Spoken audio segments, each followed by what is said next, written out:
गोस्वामी तुलसीदास जी भगवान राम के परम भक्त थे, जिन्होंने रामचरितमानस की रचना की थी। लेकिन क्या आपको पता है, उन्हें श्री राम के दर्शन हनुमान जी ने दिलवाए थे। यह कथा उतनी ही चमत्कारी है जितनी पवित्र है। तुलसीदास जी युवा अवस्था में काशी में रहने लगे। वहाँ वे रोज गंगा किनारे बैठकर भगवान राम का नाम लेते, भक्ति के गीत गाते और लोगों को राम कथा सुनाते। उनका मन सिर्फ एक ही इच्छा से भरा हुआ था, काश एक बार प्रभु श्री राम के दर्शन हो जाए। वे रोज रो रो कर यही प्रार्थना करते। कई संतों ने कहा, तुलसीदास, तुम्हारे मन में इतना प्रेम है, एक दिन अवश्य भगवान प्रकट होंगे और तुम्हें दर्शन देंगे। लेकिन तुलसीदास को वह दिन कब आएगा, इसका इंतजार रहता था। एक सुबह तुलसीदास गंगा में स्नान कर रहे थे। पानी से निकलते ही उन्होंने एक वृद्ध साधु को देखा। उनकी आंखों में चमक, चेहरे पर तेज और चाल में अजीब सी शक्ति थी। साधु ने मुस्कुराकर कहा, वत्स तुलसी, प्रभु राम के दर्शन चाहिए। तुलसीदास आश्चर्य में पड़ गए। उन्होंने कभी उस साधु को नहीं देखा था, फिर उन्हें कैसे पता?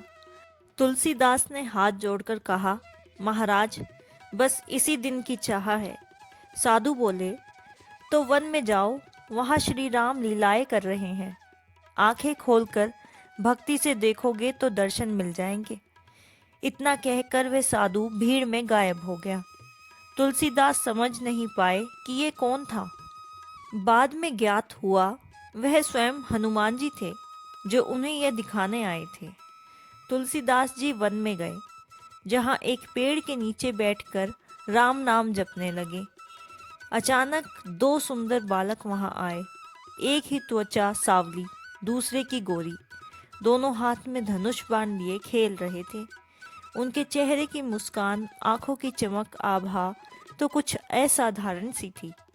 एक ने आकर तुलसीदास से कहा, बाबा, क्या दुनिया की कहानियाँ लिखते हो? तुलसीदास ने मुस्कुराते हुए सिर हिलाया। दूसरे बालक ने पूछा, हमारी तस्वीर बना दोगे? तुलसीदास ने चंदन के लेप लेकर उनके माथे पर तिलक लगाया, और जैसे ही तिलक लगाया, उन्हें अद्भुत प्रकाश दिखाई दिया। बालक अचानक वहां से अंतर्ध्यान हो गए, और तभी हवा की दिव्य आवाज आई, तुलसी, हम ही राम और लक्ष्मण थे। राम के दर्शन के बाद हनुमान जी फिर एक साधु के रूप में आए और बोले, पुत्र तुलसी, अब राम कथा लिखो। लोग इसे पढ़कर प्रभु के नाम में डूब जाएंगे। तुलसीदास ने प्रणाम करते हुए कहा, हे प्रभु, आपने तो मेरा जीवन धन्य कर दिया। हनुमान जी मुस्कुराए। राम भक्त कभी अकेला नहीं होता। यह कहकर वे आकाश की ओर उड़े और उजाले में विलीन हो गए। यह कहानी हमें सिखाती है, सच्चे प्रेम और भक्ति के आगे भगवान खुद प्रकट हो जाते हैं। हनुमान जी ही वो शक्ति है जो भक्त और भगवान को मिलवाती है। तुलसीदास जी की रामचरितमानस इन्हीं दिव्य घटनाओं की देन भी है। अगर आपको यह कथा अच्छी लगी हो तो वीडियो को लाइक करें, शेयर करें और हमारे चैनल को सब्सक्राइब करना ना भूलें, ताकि आगे आने वाली वीडियोस आपसे मिस ना हो।